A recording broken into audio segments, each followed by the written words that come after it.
Hi Gemini, and welcome to your October general message. I am Victoria with Aligned Soul Tarot. Welcome, cross watchers. You are welcome here. Please like, share, and subscribe. All of your support is truly helpful. And again, take what resonates, leave what doesn't. The power of free will is always at play with any of my readings. I'm feeling so rested this morning, this beautiful place I came to do your reading. And I feel like that is a message for someone in this Gemini collected, is to find a space where you can, I'm hearing, be cool, calm, and collected, wherever that might be for you. We're entering into eclipse season, so this is a time to stay grounded. And for you, Gemini, there's been a lot of this mental stimulation coming out of Venus retrograde, highlighting your third house, which we've been talking about. If you don't know what I'm talking about, then you can always check the September and August general messages on my channel. But there's been a lot of stimulation when it comes to the mental space. And this is your wheelhouse. But, sometimes when we can do something so well, it works against us in some way, shape, or form. Too much of one thing. So this month, it's going to be important, like I said, to find time and space for yourself, to stay grounded. We are going to be entering into this new eclipse cycle, this Aries Libra axis. And if you don't know what that is, I also did a live reading this past Sunday on kind of the gist of what Aries North Node means, Libra South Node, and I'll be talking more about this throughout my live readings and general messages over the next year and a half, right? This is a 1.5 year cycle. It's going to be important for you to liberate yourself, is what I'm hearing. Finding space, creating space. The first solar eclipse of October is going to be on the 14th. It's going to be in Libra. We've been having a lot of this Libra energy, right? We're in Libra season, Mars is in Libra.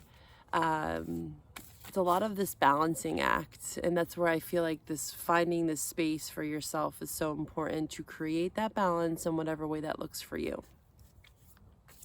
It's going to be highlighting your 5th house. What are you creating, Gemini, right?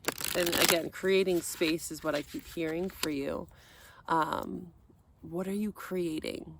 What are you imagining? The 5th house is a very imaginative house. It's very creative. It's about the arts, expression, music. It's Leo energy. It's also about pleasure, passion. Where does your passion lie? It also talks about children. So you might be working with children or finding some sort of harmony and peace within a relationship with a child of yours. Oh, hi, B. Or someone else's child. Maybe there's some wisdom there that you're learning. This is like a childlike innocence that you're being brought back to, right? The 5th house is very childlike, very playful.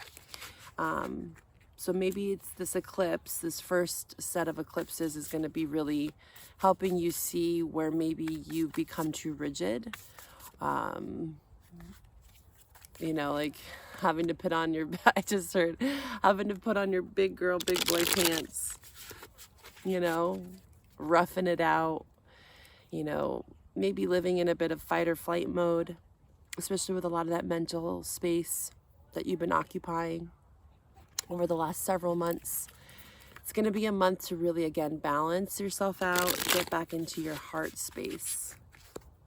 Okay. So the 5th house, we talked about that on the 14th, and then we have the lunar eclipse in Taurus. That's going to be in your 12th house. And the 12th house is all about that inner landscape.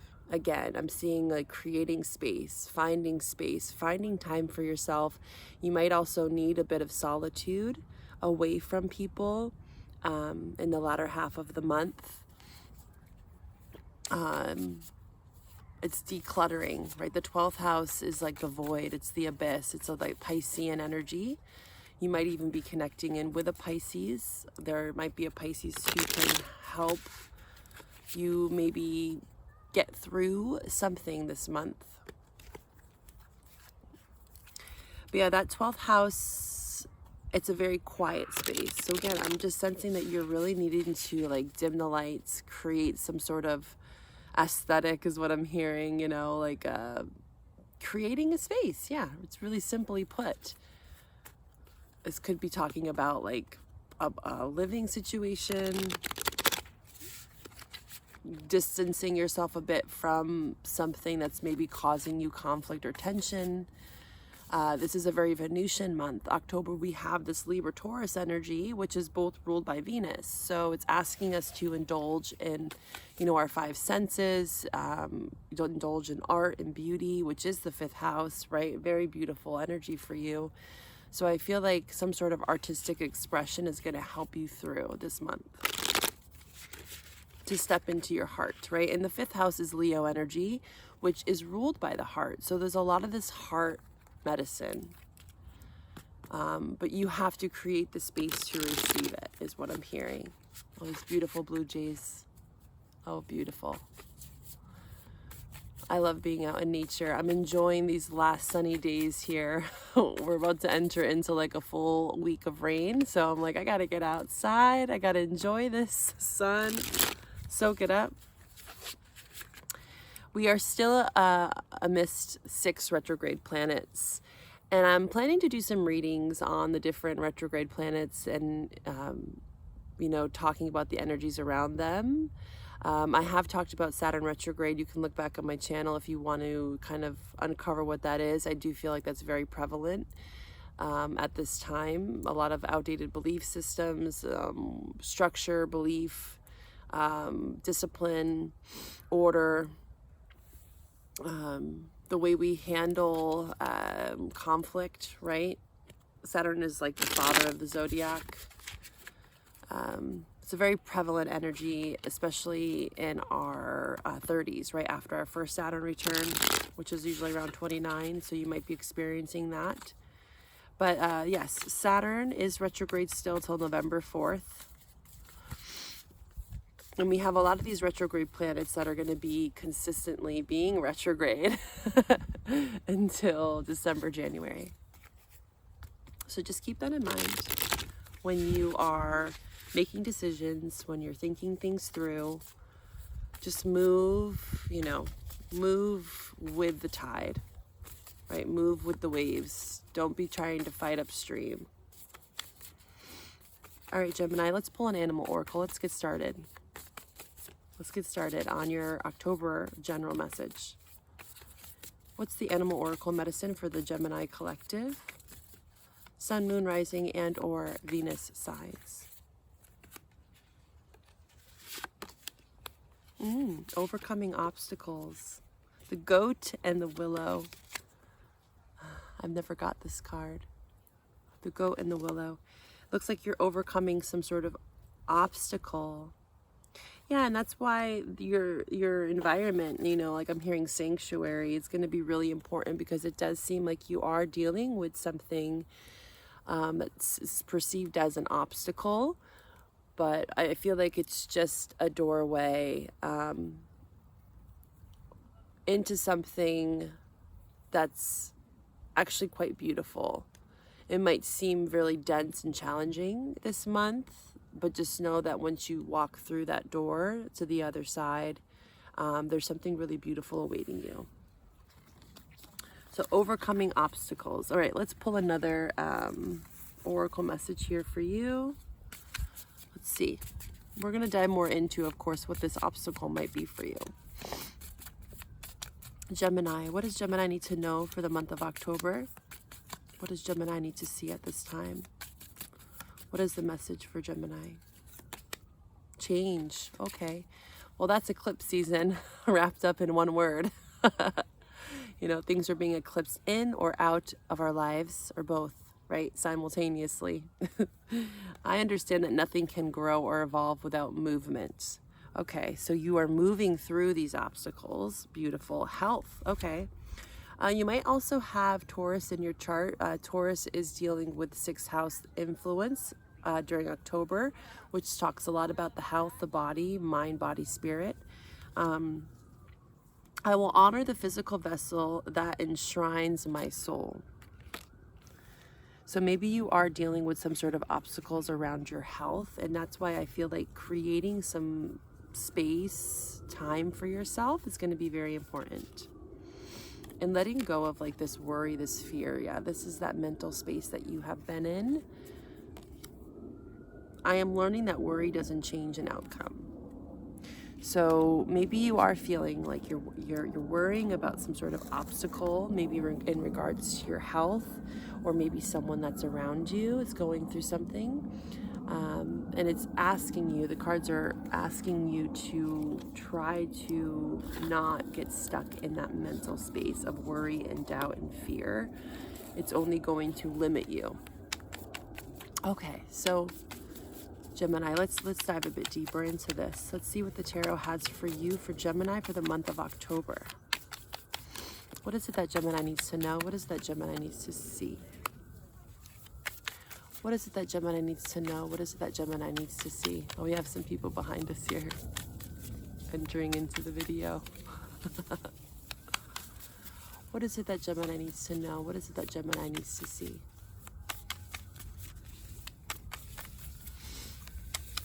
Let's see here.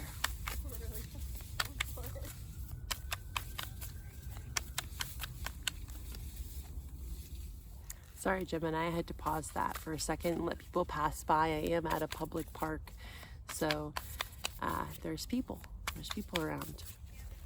So a Gemini, again, well, let's dive into this, shall we? Okay, Gemini. Yeah, I'm picking up on the 4 of Swords here. I am feeling that 4 of Swords heavily for you. Rest. I keep hearing creating space. You're nesting. What else for Gemini? Please show me what I need to see for Gemini Collective. Gemini, Sun, Moon, Rising, and or Venus signs. Gemini. Gemini. Gemini, one more card, please. See if we can get one more card for you. Gemini. Okay. So we have the 4 of Wands here at the bottom. Again, I'm really sensing something around the home. 4 represents Cancerian energy, which is all about the home. 4th house also talks about everything hidden within the home. There seems to be something being uprooted here. Yeah, the Moon card. Star, 3 of Swords. There's a healing space here for you this month, Gemini. It looks like you are trying to heal from something that did create a level of heartbreak. We have the 3 of Swords, the Star with the Moon. The 4 of Wands in reverse. Again, your stability, your roots. And also 4 of Wands does talk a lot about like celebration, you know. Queen of Cups. Yeah, it looks like you're really highly, almost not sensitive, I guess intuitive is more of the word that I'm getting. It's a bit more sensitive, but not in a negative way. I feel like you are really, well, yeah, you're connecting into source energy. You're connecting into something that is a higher power here. You can see that in both these cards here. Queen of Cups, you know, meditation is going to really help you kind of clear your head a bit so you can connect more into your heart. Queen of Cups, yeah. Because there is a little bit of illusion that's surrounding you, maybe too many options. 7 of Cups is like, which way do I go? You know, what do I want? What are my needs? What do I value? These things could be being questioned at this time. And the only way to get through this, I just heard the only way out is through. And yeah, I keep seeing like a door, like walking through a door or like a gate, a portal, right? Whatever way you want to look at it. And I feel like you are walking through some sort of door, but it's looking as though, you know, I've just heard the song, free your mind and the rest will follow. Who is that? SWV? Free your mind and the rest will follow. So yeah, it's really about decluttering the mind, right? Look at that Ace of Swords. You know, clearing the mind, connecting more into your heart space, narrowing in on what it is that you truly want, Gemini. And of course, not beating yourself over things that you can't control, right? Four of Swords is definitely more of like surrender. And also the Eight of Pentacles in reverse is more of like, you know, focusing, right? Because Eight of Pentacles is like focused on something, right? Working very hard. Reminds me of like Virgo energy. I feel like for you, with it being in reverse, it's like with the Seven of Cups, it's like you're focused in on something potentially that isn't getting you to your end goal. It's almost like being a workaholic and like filling up your schedule just to avoid that one thing. And that one thing is actually the most important thing for you at this time. So the way I look at it is like kind of clearing up your schedule a bit so that you can actually sit with yourself a bit more and connect into your heart space. Okay. Let's see, what do I want to pull from? I think I want to pull from Oracle of the Echoes. Let's see what this deck has for you, Gemini. What's some advice for Gemini this month? What is some advice? I didn't mention here, but there is the Wheel of Fortune in reverse. So again, I'm feeling like you really do need to create this space for the wheel to turn, right? For the wheel to turn in your favor. With the Lovers as your energy, the Lovers card. It looks like there's a major choice that's weighing on your heart, and maybe this is why you're in that Seven of Cups energy. But again, it's like it is important what you are focusing in on this month, because you might be focusing in on the wrong thing, is what I'm hearing.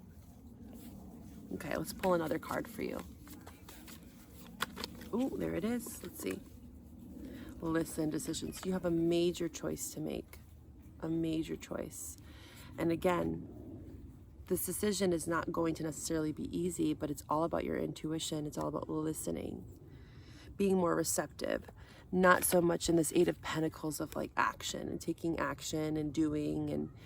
And it's going to be more of you slowing down, actually, for you to really get the messages. It's almost like you're going to be getting something through your dreams. Oh, and again, this is connecting very much with the 12th house at the end of the month. Yes, very much so. That Piscean energy, tapping into your intuition. It's almost like the psychic ability that's coming in for you to really clearly make a decision, a choice here. I do sense that it's going to come for you, though. I do sense that it will. It is going to require you being receptive and allowing, again, not fighting upstream. All right, let's see what we have for the Lovers Tarot, the Lovers Oracle here. I haven't really picked up on anyone specifically, but we are going to take this over to the extended for a love message for you. So I want you to think about whoever it is that you are in some sort of situationship with, whatever that might be for you, whether you're committed, single, in something that's complicated. Focus in on that person's energy, and we're going to get a love oracle message here for you. Let's see. Ooh, okay. Hammer and karmic. karmic relationship. And a lot of people have this negative idea around karmic relationship, like, whoa, scary. But it's karma, it comes and goes into our lives. Everyone has to deal with karma. Everyone has to deal with these karmic relationships. And there's always going to be karma in any relationship, whatever you perceive it as to be something that's healthy or not.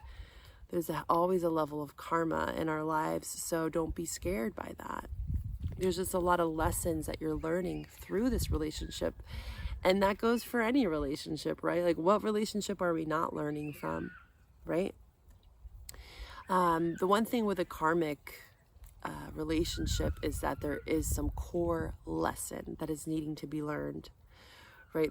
We have a lot of different relationships, right? Ones that maybe are more superficial. But again, I still feel that every relationship, whether it's superficial or not, or meant to be, whatever you want to put it as, whatever label you want to throw at it, I always believe that there is some lesson to be learned, whether it's 2 weeks, a month, 6 years, So that's just my perception. But again, there's a lot of big lessons, I feel, especially during eclipse season for you. And again, this could be even not something that you're currently in. This could be tied from the past, right? Some level of karma that's being balanced out for you, or is wanting to be balanced out in regards to love. The one thing about karma is there is karmic cycles, right? So if we don't necessarily learn the lesson from whatever relationship dynamic that you're in, it can repeat itself again in another relationship. So this is maybe what you're having to take time out to see the lessons and letting go and loving yourself. And the hammer is here. It's like rebuilding again, persistence, working on it. So you can't avoid whatever this is in regards to love. Okay, let's pull another Lover's Tarot. We're going to take this over to the extended. If you wish to follow me over there, all of my information is in the description box below. Gemini, what is it that Gemini needs to know in regards to love? Ooh, crushed. You are hurting emotionally right now. You need time to heal before you jump in again. Yeah, so that's tying in with that karmic cycle. So if you are in a relationship and you're noticing this karmic cycle that's kind of replaying itself, and again, Libra, it's all about karmic justice, and we have this Libra solar eclipse starting off the month. So karma with any eclipse really, but more so with this Libra energy, is definitely coming in to be witnessed and seen. And again, you're having to face it. And you're hurting in some way. And I see that reflected in the cards, but I see it more as confusion, and it's causing a level of hurt because you are in a space that's feeling a bit clouded. And so, yeah, you need time to heal before you jump into anything else, because you might just replay that karmic cycle again. So slow and steady wins the race. That's that Four of Swords energy. Forgiving. I didn't mean to hurt you, but you are holding on to it. Forgiving helps you get past it. And then we have love is an emotional escape for you. Be sure you are getting involved for the right reasons. So escapism, right? Holding on to some relationship for the wrong reasons because of maybe some insecurity or codependency. Codependent relationships are definitely being highlighted with this Aries, Libra, lunar node axis. And again, you can find my Sunday live reading from last week where I talk about that. So if this is resonating with you, we're going to take this over to the extended. I hope to find you over there, Gemini. If not, I'll see you at the mid-month check-in. Bye for now.